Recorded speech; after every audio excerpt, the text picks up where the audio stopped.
Scions and spell slingers, life gain and life drain. Just a few things we're going to be talking about today. But first, hit the music. Hello guys, this is Jaime Hernandez with the Rooster's Den, and today we're going to be doing a Commander deck tech video for one of my favorite Final Fantasy commanders, Y'shtola, Knights Blessed. Y'shtola is a 2/4 Vigilance commander that you can cast for Esper and 1 that reads, at the beginning of each end step, if an opponent has lost 4 or more life this turn, draw a card. So what that means is basically at the beginning of each person's end step, you have a potential to draw 1 card if a player lost 4 life. So during a turn cycle, you can draw up to 4 cards. She also reads, whenever you cast a non-creature spell with mana value 3 or greater, Y'shtola deals 2 damage to each opponent and you gain 2 life. When it comes to flavor perspective, this fits Y'shtola to a T. Y'shtola is a scion from the 7th Dawn that you meet while playing Final Fantasy XIV in a town called, excuse me for my mispronunciation, Limsona. She starts off as a white mage who tragically gets lost in the life stream, and when she reemerges later in the game, she now is a black mage. So the life drain and gain she does works perfectly with her card design. I built this deck as a high-powered bracket 4 deck. The purpose of this deck is to get Y'shtola on the battlefield, protect her, and drain the table. Let's go over the deck. We start off with the Planeswalkers of the deck. First one, Teferi Time Raveler. It basically shuts down anybody's instant speed interaction, except for you, which is pretty legit. His +1 allows you to cast your sorceries at instant speed, which is very, very valuable. His -3 ability allows you to bounce something that's very troublesome and also to draw a card. Next one, Professor Onyx. We're using her for her card advantage ability, her removal ability, and most importantly, her Magecraft ability. Whenever you cast an instant or sorcery spell, each opponent loses 2 life, you gain 2 life. So this also works very well with Y'shtola. Casting a bunch of instants and sorceries also drains the table and gains you life, which then allows you to draw cards later on. And then lastly, the Eternal Wanderer. We're basically using this as a semi-board wipe.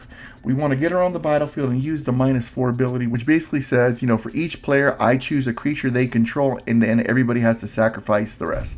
So basically, I put her on the battlefield, choose Y'shtola, choose everybody else's weakest creature, and then everything else gets sacrificed, so it kind of protects the board. She is also very hard to attack down unless you're using a spell, because you can only attack, no more than 1 creature can attack her at any given time. So once you wipe the board with Y'shtola's Vigilance, it's very, very hard to tick her down. And then her +1 ability basically says exile target artifact or creature, return that creature under the controller's next end step. I could exile somebody's big threat. During their turn, they can't play it, but it returns at the beginning of their end step. So it kind of protects me and slows them down greatly. Then we're going down to the creatures. We've got Grand Abolisher, which reads, during your turn, opponents can't cast spells or activate abilities of artifacts, creatures, or enchantments. It is another synergistic card like Teferi, where it basically says, you can only cast spells during your turn, but I can cast spells whenever I want to. Then we're going to one of the Final Fantasy cards, which I really like, is Krylie Blade Silence. She is a 2/1 lifelinker that reads, whenever you cast a non-creature spell, you may return target creature card with mana value equal to that spell's mana value from your graveyard to your hand. Do this only once each turn. Being that we've got 16 creatures in this deck, and we've got a lot of big spells, if somebody were to ping off one of our small spells, we have Kyrie on the battlefield, we use a non-creature spell, we get to quasi-reanimate a creature card and put it back into our hand to let us start the engine all over again. Then we have Lotho, Corrupt Sheriff, who helps us ramp early in the game. He reads, whenever a player casts their second spell, I lose 1 life, but create a treasure token, which is really, really good. Next, we have his Stormchase Familiar. It is just a 1/1 flyer, but it allows us to cast our blue and black spells for 1 less, so it's a cost reducer for our deck. We have tons of blue and black spells. This goes for creatures, enchantments, instants, and sorceries. Anything that has a blue or black pip gets reduced by 1, which is pretty legit. Then we got Delny Streetwise Lookout, which purpose of her is the double Y'shtola's triggers. Whenever Delny's on the battlefield, you cast an instant or sorcery. Everybody loses 4, you gain 4. At the end step, you draw 2, which is pretty damn awesome.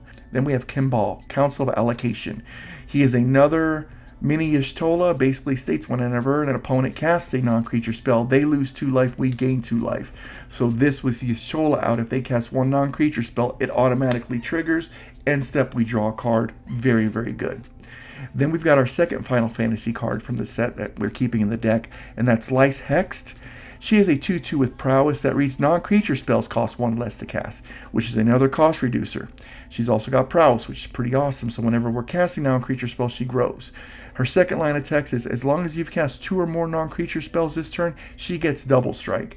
So if somehow she's on the battlefield, our non-creature spells are reduced by 1. We cast 2 things. She is a 4/4. She's hitting for 8 double strike, which is, well, she's hitting for 8, 4/4 double strike, which is awesome. Next is Urza, Lord Protector, another cost reducer. Artifacts, instants, sorcery spells we cast cost 1 less to cast. This just helps us pound out our non-creature spells quicker.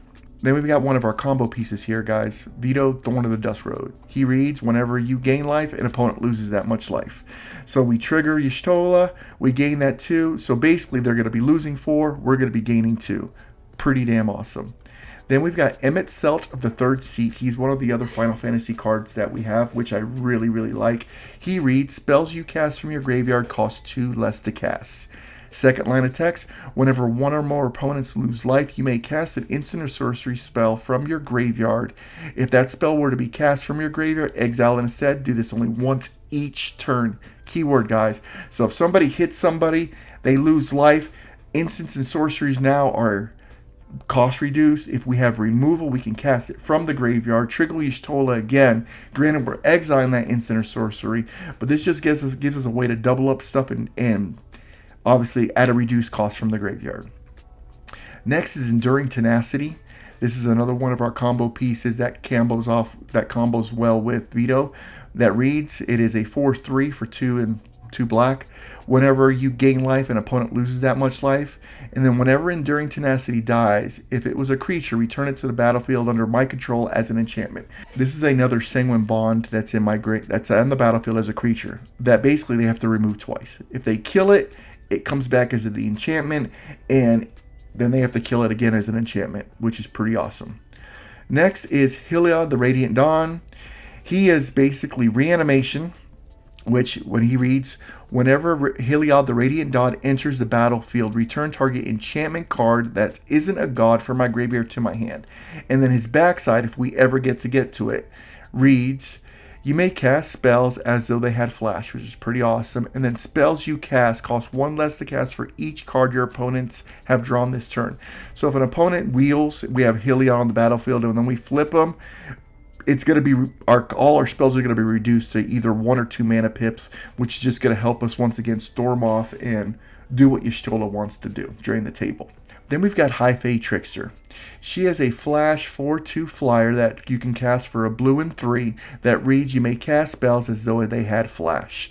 The reason why I chose this over Leyline of Anticipation, because Leyline of Anticipation is only good when you have it in your opening hand.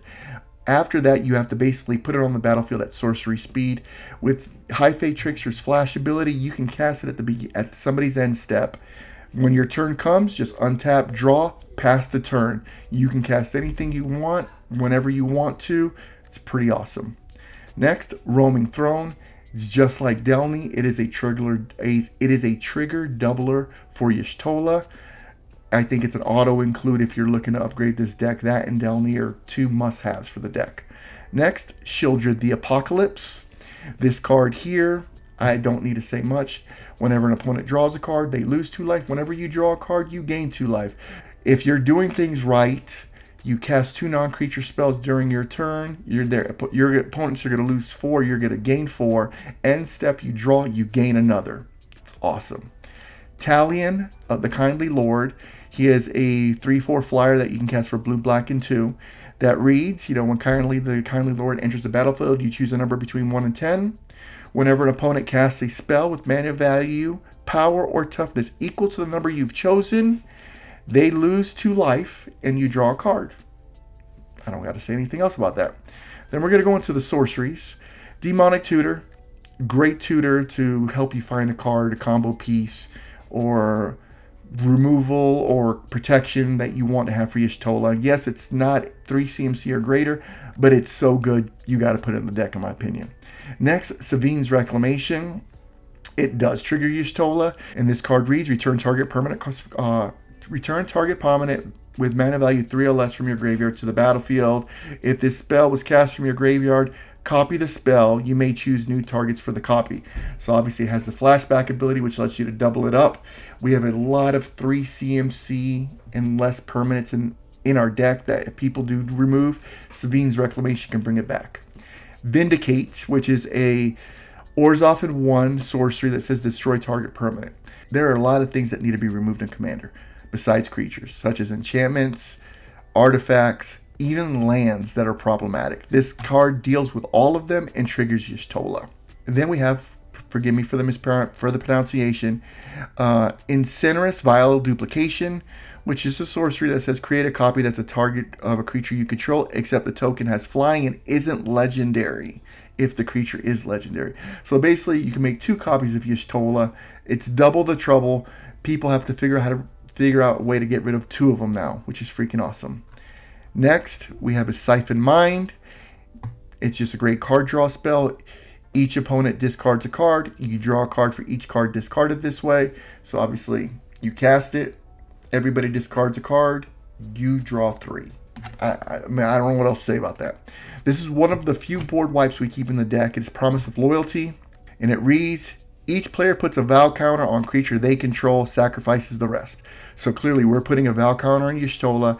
Everybody else can put a Val counter on whatever creature they want to save and then sacrifice the rest. But here's the key text, right? Each of those creatures can attack you or planeswalkers you control as long as they have a Val counter on it. So basically, yeah, you keep your best creature, but you can't kill me with it. You can't beat that. And we're going to go to the instance. We're just going to run through them really quick because we're going to go through it a little in depth later.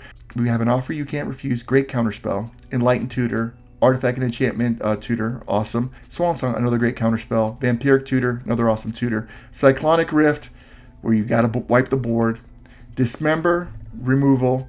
Counterspell, Fierce Guardianship, which is a counterspell. Flawless Maneuver, protection. Forced Negation, counterspell. Frantic Search, card draw. Then we have Overkill, which is a really cool Final Fantasy card I added into here because it's a kill spell, but it also works around indestructibility by just, instead of saying destroy target creature, it says target creature gets minus 9,999. So if you got something that's indestructible, this will get rid of it for you. Teferi's Protection, I don't need to say anything else about it. Great protection spell. Void Rend, another destroy target non-land permanent. This spell can't be countered, so it's just a way to cast the spell and protect, knowing that there's something very problematic on the board. You need to get rid of it. This card's going to get rid of it. Nobody can do anything about that. Deadly Rollick, removal, which also you can cast for free. You've got Waterlog Teachings, another counter spell that helps trigger Y'shtola. Force of Will, another counter spell. Then we have Ink Shield, which is one of my win cons, which is if somebody gets a real big board and decide to swing in at you, you cast Ink Shield, you gain 2, they lose 2. It reads, prevent all combat damage that was dealt to you this turn. For each 1 damage prevented this way, create a 2/1 white and black Inkling creature with flying token.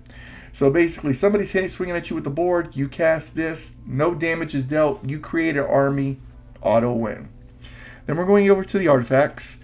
Pretty standard when it comes to Commander decks. Soul Ring, Arcane Signet, one of our win cons, Mindcrank, which we'll discuss later in the win con section. Swiftfoot Boots, Protection. We have 2 of the talismans. We have the Talisman of Hierarchy, which allows you to tap for the black-white. And then we have the Talisman of Progress, which allows you to tap for the white-blue. Thought Vessel for no maximum hand size, because we're going to be drawing a lot of cards. Champion's Helm, which gives our creature, our commander hexproof, and gives it +2/+2.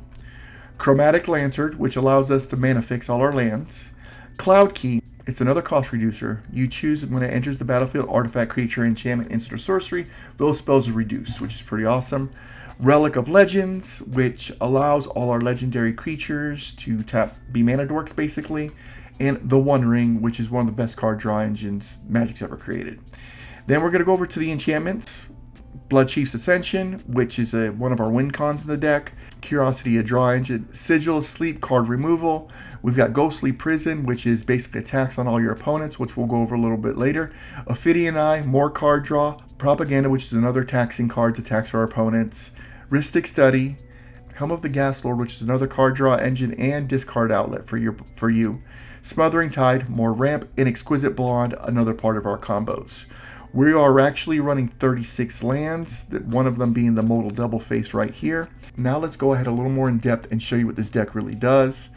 We're going to go over here, and I enabled the tag, so we're just going to go creatures. We already discussed the enchantments, the sorceries, the lands.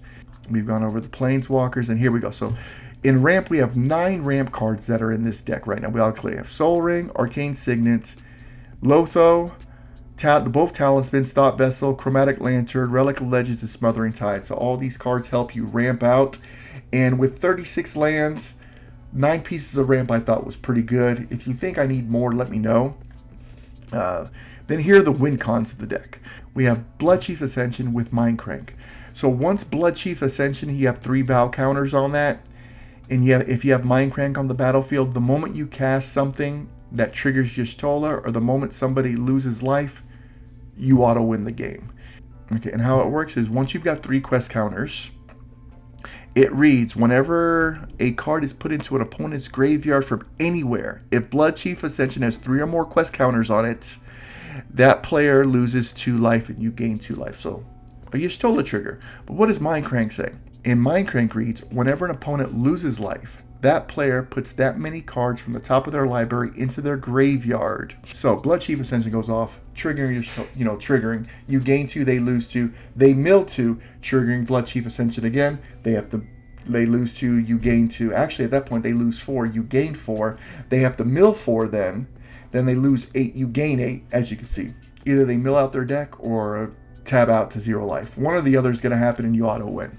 Next combo right here is just Veto with Enduring Tenacity or Exquisite Bond. Same thing. If either of these 2 enchantments are on the battlefield with Veto, you do something to trigger Y'shtola, you auto win. You're draining the table. Insidious Vial Duplication, once again, doubles Y'shtola's triggers, which helps you drain the table quicker. Aim Shield, I discussed it earlier. It's one of your win cons. Somebody swings at you with a bunch of creatures, you prevent all the damage, create a crap ton of Inklings, win the game. Professor Onyx, once again, casting instants and sorceries. You're going to just constantly that with Y'shtola on the battlefield, you're going to be draining your opponents. And if you could somehow get to Professor Onyx's ultimate, it is backbreaking. She reads, each opponent discards a card. If they don't, they lose 3 life. Repeat this process 6 times. So basically, 7 times they have to discard. If they don't, they lose 3 life. If they only have 2 or 3 cards in their hand, they're already going to have to either choose to discard them or they're losing 21 life. That's how it works. It's beautiful. You gotta love it. Next, we're going to our card draw spells. Curiosity. If this is attached to Y'shtola, you're drawing 3 for every non-creature spell you cast for 3 or that is 3 or greater. It's awesome. Frantic Search, just great card engine, and it basically pays for itself by allowing you to untap 3 lands. Ophidian Eye, just like Curiosity, you trigger Y'shtola, you're going to gain 3. You're going to draw 3 cards off every non-creature spell you cast that's 3 or greater. Helm of the Gas Lord, which is one of the meanest cards of the deck. Basically, gives Y'shtola a +2/+2 buff. Whenever you cast a non-creature spell, you draw a card, so you draw 3, and then each opponent has to discard a card. So it helps you with card advantage by forcing them to discard and make you draw. On top of that, it buffs up Y'shtola. Siphon Mind, we already discussed it. Talion's another great card engine. 1 ring, and again, Professor Onyx's +1 allows you to look at the top. You lose 1 life, look at the top 3 cards, put 1 of them in your hand, the rest in your graveyard. So now we're going to go over the cards that synergize with Y'shtola. We have 32 of them. I'm not going to go over each and every one of them, but as you can see, there are plenty here that just help Y'shtola do what Y'shtola wants to do. From artifacts, enchantments, instant sorceries, all our planeswalkers, everything. The cost reducers right here is Stormchase Familiar, Cloud Key, Lin Hex, Urza's Protector, and Heliod of the Radiant Dawn. We have 16 pieces of interaction. I want to say 3 of which are free, or 4. The 4 free spells, Fierce Guardianship, Flawless Maneuver, Force of Negation, Deadly Rollick, and Force of Will. So actually 5. My apologies. We have 5 free spells that also trigger Y'shtola. Our life drain cards that help her do what she wants to do. Blood Chief Ascension, Cabal, Veto, Enduring Tenacity, Shieldred, and Talion. Our life gain cards that help us also do what Y'shtola wants to do. Kyrie, Cabal, Shieldred, Exquisite. We have 4 cards that help us protect our board, which Grand Abolisher, Teferi, Champion's Helm, Swiftfoot Boots. We have 4 pieces of reanimation. And give me 1 second, guys. I messed up here, so let's just go. This should be interaction. This should go into my interaction section. And I'm going to take the removal, because removal and interaction to me are both the same. My bad. So that should have been in our interaction section, but typos happens. We have 4 cards that help tax our opponents in one way or the other. The 2 main ones are Propaganda and Ghostly Prism, which makes it people want to attack us, they have to pay to attack us, which is awesome. We've got 4 tutors in the deck. We've got Enlightened Tutor, Vampiric Tutor, Demonic Tutor, and then Waterlogged Teachings, one of which only triggers Y'shtola, but the other 3 are so powerful you need them. Sideboard cards, just the cards that I actually cut from the Final Fantasy deck. That just did not make the cut. And that's it, guys. This is my deck tech video for Y'shtola Knights Blessed. The only thing that was preventing this from being a CDH deck in my mind is not having the Thoracle combo in there and none of the fast mana rocks such as Mox Diamond and Chrome Mox. I do have this as a very high tier 4 or a very high bracket 4 commander deck. Do I think you could put this in CDH level? Yes. Do I think you could power this down? Yes. I personally don't like playing with powered down decks because you play to win. And I mean, I just enjoy doing very powerful things when I do play. I do have some bracket 3, bracket 2 decks that I do play with. But for the most part, whenever I built a deck, I usually built it right around Power 4 or CDH. Once again, guys, if you do like what I'm doing, please don't forget to hit like, subscribe. Keep an eye out for more of my videos. This is Jaime Hernandez with the Rooster's Den. Thank you so much. Have a great evening.